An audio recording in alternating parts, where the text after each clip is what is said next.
Hey y'all, it's Danielle from Black Business Boom, and I am excited because today I get to interview candidates for the Nashville mayoral race. And our first candidate that we have today is Matt Wiltshire. And I'm really excited to have Matt. I got to attend a small business roundtable he had, I think about a couple months ago, and just learned a little bit about his focus on economic development and entrepreneurship for Nashville. So I'm really excited to bring that conversation to the Black Business Boom and Black People Making Moves audience today. How are you, Matt? Love it. I'm great. I'm the one who feels honored here. I'm excited to be with you and honored to be included in your show. Thanks for doing this for the city and thanks for doing this for your audience. I know Absolutely. folks really appreciate the content you put out there. So thank you for including. Yeah. And I think it's really important for us to make it easy for folks to learn about the candidates. Everybody can't show up in person to a forum, but they want to know more. And Sure. so that's what I'm here to do today. And so, as I mentioned, I just have a few questions and we'll go ahead and dive on in. So, Matt, as Yeah. mayor, how would you plan to address the specific needs and concerns of the minority community in Nashville? Yeah.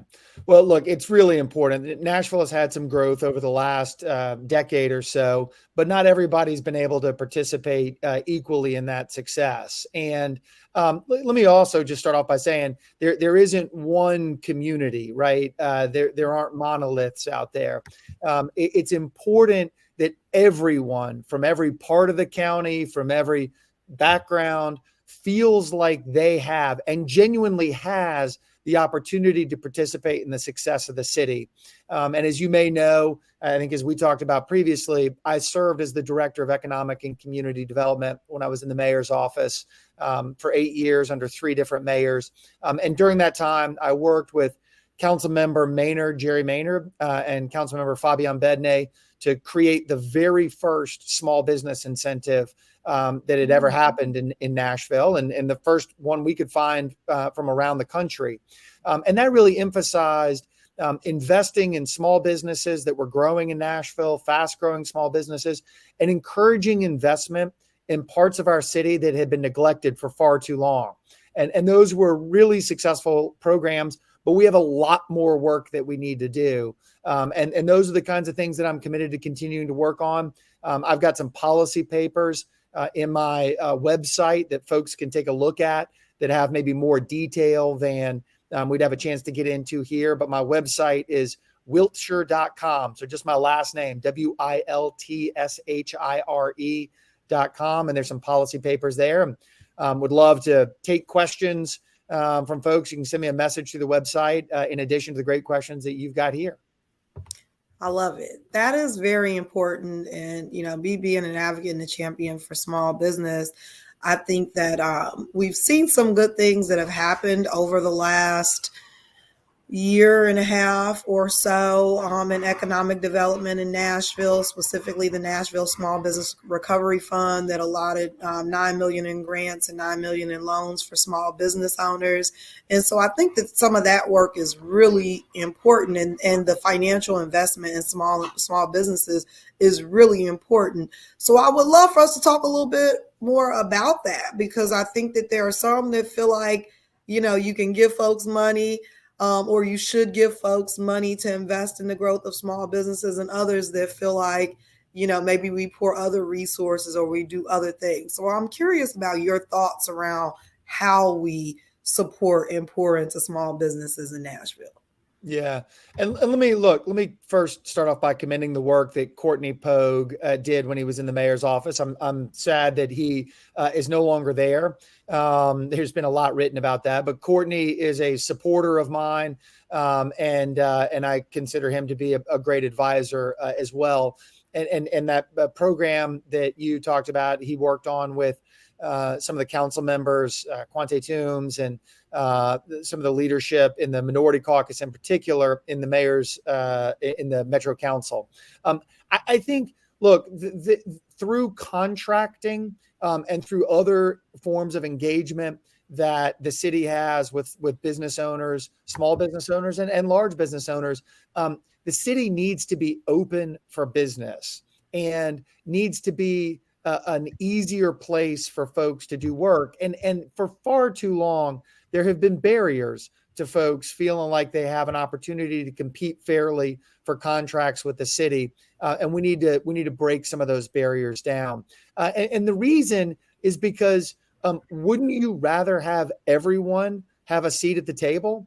Why would you want to have only a few folks have a seat at the table? That's not good for the city as a buyer. It's not good for the dynamic economy in the city. And so it's really, for me, just about making sure that everyone has the opportunity to participate with the city, the opportunity to participate in the success of the city, have access to capital, which has been a huge issue for a lot of small businesses. And there are active steps that we can take as a city to make sure that the businesses here, started mostly by locals, but also by folks who move here, have a genuine opportunity to participate in the success of the city. And that has not happened nearly enough.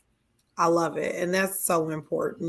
Many times we are looking for grants. We are looking for, those type of capital opportunities when really, if we got a contract, it could be life-changing for us, right? Like to be able to go out and get a contract for, $200,000, $1 million to support the city or support the growth of the new stadium, whatever it might be, that could truly be life-changing for us and help us to bridge that gap of and build generational wealth for Absolutely. minority communities.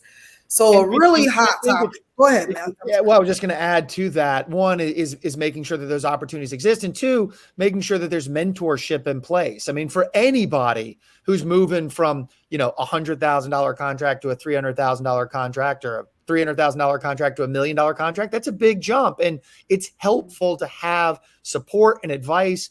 There are business owners out there who are great at doing their business, but when you take that leap, there may be new challenges that they're not used to facing. And we don't want to set folks up for failure. We want to make sure that we're setting folks up for success, because that's vital for our city. So it's all those pieces coming together. And I think the business proposed Freeman Business Center at Fisk is one example of that.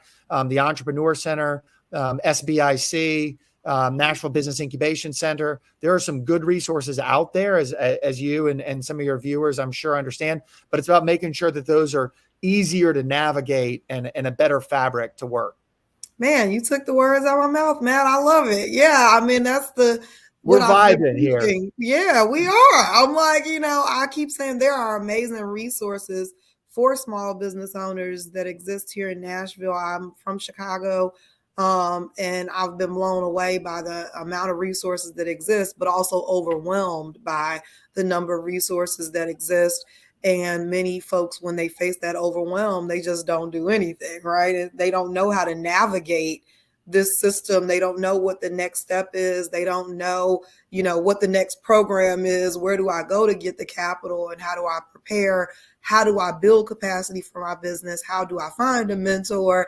So it's really recently participated in a study that's being done by the city. And that was my main concern, was how does the city get behind building this ecosystem and really making it an ecosystem that right now seems very disjointed. So yeah, really happy to hear you say that. Amen. Look, if you need a shovel and the shovel exists, but you don't know where the shovel is, it's not doing you any good. Right. Absolutely. So, absolutely. And we have to make sure that those that need those resources the most know where they exist, not just those that are already kind of in a good position. We have to make sure that those small business owners, especially that are under-resourced, underserved, know where to find the resources and have the support that they need to build capacity to access those resources or access that capital.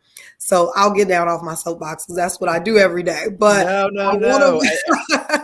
You're preaching to the choir, but it's important to preach that sermon. I mean, look, what's really hard? This. What's really hard is being a small business owner, because you're the HR department, you're the marketing and sales department, you're the operations department, you're the payroll department. And if you're having to do all of those things, taking time out to try and figure out how to navigate the resources that exist out there is impossible. So once you get to be bigger and you can actually have an HR department, a sales department. Okay, then you have the time, but that's not when you need it as much. You need it when you're a small business owner trying to do all those things yourself. I love it. Absolutely. Now, another hot topic is affordable housing in Yeah. Nashville. And, in the 7 years I've been here, it's unbelievable the growth that we've seen. And I think that, again, making sure that growth is beneficial to all Nashvillians is really important, and making sure that it doesn't price folks out of the neighborhoods that they have grown up in or wish to live in. So I'm interested in learning about your plans for affordable housing and making sure that there is accessible housing for low income families, particularly in minority communities. Yeah, absolutely. Really important question. And as you probably know, I spent the last 3 years working at MDHA, the Public Housing Authority, on affordable housing. But no matter what affordable housing means to you, what you're looking for is some housing that you can actually afford. And for me, the way I think about this is housing you can afford is where you're spending 30% of your income or less on housing. Whether you're a renter or an owner, you need to be spending 30% of your income or less. And it does also impact transportation, just because you got to factor that in. Should be 50% of your income on transportation and housing, because we could build a bunch of affordable housing way out, outside of town, but you'd have to spend so much money getting to where your job is. That doesn't do you any good. And so really, the cost of housing is just like the cost of any other good that your viewers might think about. It's where supply meets demand. And the simple fact is there's been a lot of demand for housing in Nashville over the last decade and not nearly enough supply created. And so, again, what's affordable to me, may not be affordable to somebody else, and what's affordable to you may not be affordable to me. And so we need to have housing at a variety of price points, again, both ownership and rental. And I've worked with the public sector and the private sector to make sure that there are more housing options that are available and affordable to Nashvillians. We did that in the 3 years that I was working at MDA, construct over 4,000 units of affordable and attainable housing.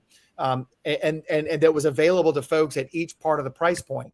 Some of those were HUD subsidized, very low income housing, where you're spending 30% of your income on your rent, no matter if you're making $100 a month or $1,000 a month.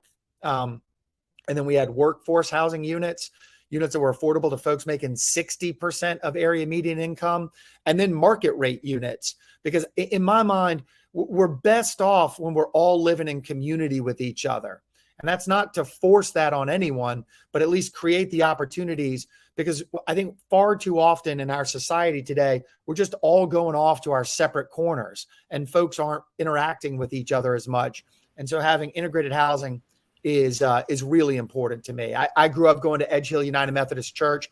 Bill Barnes was my pastor growing up. As you may know, Bill is the person after whom the Barnes Affordable Housing Trust Fund is named.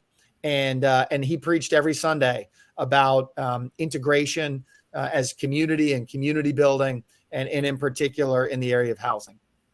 I love it. Wonderful. This has been great. I got one last question.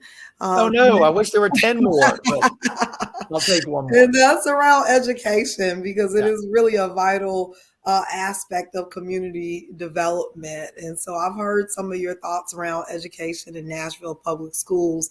So I would love for my audience to learn a little bit about your plans for really closing the gap and making sure that minority students in Nashville public schools are getting what they need to be successful and build successful careers and futures as well.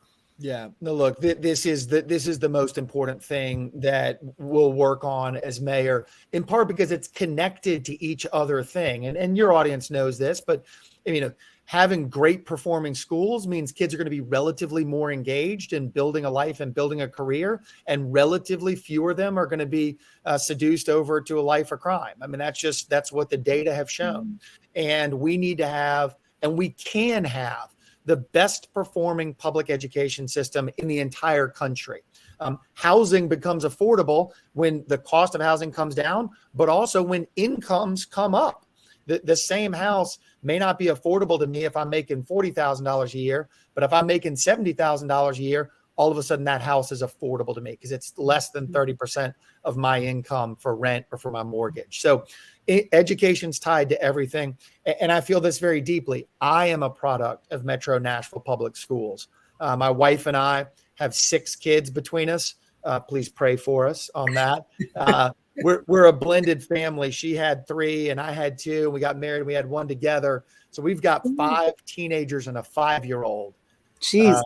Yeah, it's a lot. But each one of the 5 older kids has attended Metro Nashville Public Schools. Our daughter will start there in August next month.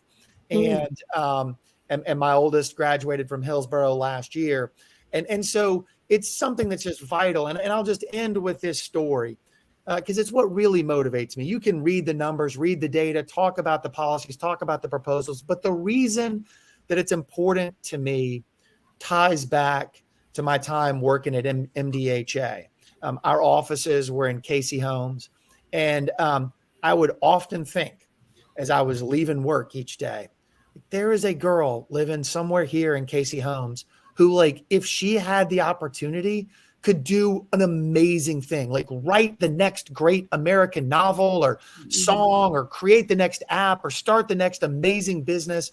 But she will never have that opportunity because our system is just inequitable right now.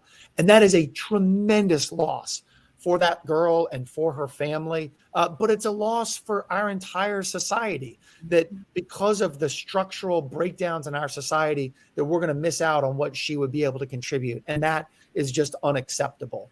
And so that's why I'm running for mayor. That's what I'm committed to. And that's what I hope to be able to accomplish as your mayor over the next 8 years. I love it. Well, thank you so much, Matt. It was a pleasure. Again, I got the opportunity to learn a lot about your platform at the Small Business Roundtable. So I'm really excited to be able to get you in front of the audience that I have and for them to learn more about you and your platform as well. We will keep in touch, and please tell folks if they want to learn more about you, about your platform, or want to support, what is the best way for them to do that? Absolutely. And thank you again for this opportunity. So early voting starts on Friday, July 14th. Election day is August 3rd. If no one gets to 50% plus 1 vote, then there'll be a runoff on September 14th. But get out and vote early. My name, again, it's right there on the screen, Matt Wiltshire. My website is just my last name.com. So WILTSHIRE.com. I'm asking for your vote. If you really like what you see, I'm asking for a donation.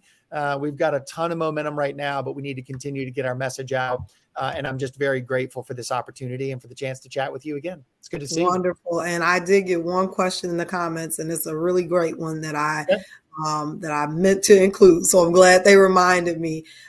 We have seen an uptick in violence in some of the areas in Nashville, and that's definitely a concern. So curious about your thoughts and plans to address some of the uptick in violence that we've seen over the last few years. Absolutely. It's a great question. And as I referenced a little bit earlier, these things are all sort of related to each other. Because if you have opportunities for folks, look, crimes are still going to happen, but they're going to be relatively fewer people who decide to harm their neighbors if they have a strong opportunity for themselves into the future. So for me, it really comes down to 2 things. One is we need to be investing long-term. And these investments have a long payback to them. This isn't going to change the situation tomorrow, but we need to be investing in summer youth employment opportunities, investing in having the best public education system in the country, investing in programs like Nashville Grad to help folks get into and complete community college. Those things give folks a pathway to a better future so they're less likely to commit crime and to harm their neighbors. And that's really important. Those things take a long time to pay off, though. Let me be clear. Some of them aren't going to pay off until long after I've been mayor, but they are absolutely worth making. and we need to make them. In the short term, to address the uptick in crime today, I think we do need to have a fully staffed police force. And we need to follow the model that we set when I was at MDHA. We actually had an MOU, Memorandum of Understanding, with the police department, where we paid extra money to the police department to get extra shifts at MDHA properties and to get police officers out of their cars into the community, building relationships, working with folks. And when we did that, we saw a precipitous decrease in crime because folks were invested in their neighborhood, had relationships, didn't see the police as much of a threat as they were a guardian to help them and keep them safe. And that model is exactly what we need to follow as a city. And that's what I commit to do as your mayor. Wonderful. I love it. Thank you so much, Matt. This has been great. I really appreciate you spending some time with me today. You guys have the website. So if you have additional questions, feel free to reach out to Matt via his website and also on social media as well. Again, thank you so much for tuning in, everyone. And thank you so much for joining me today, Matt. Have a wonderful day.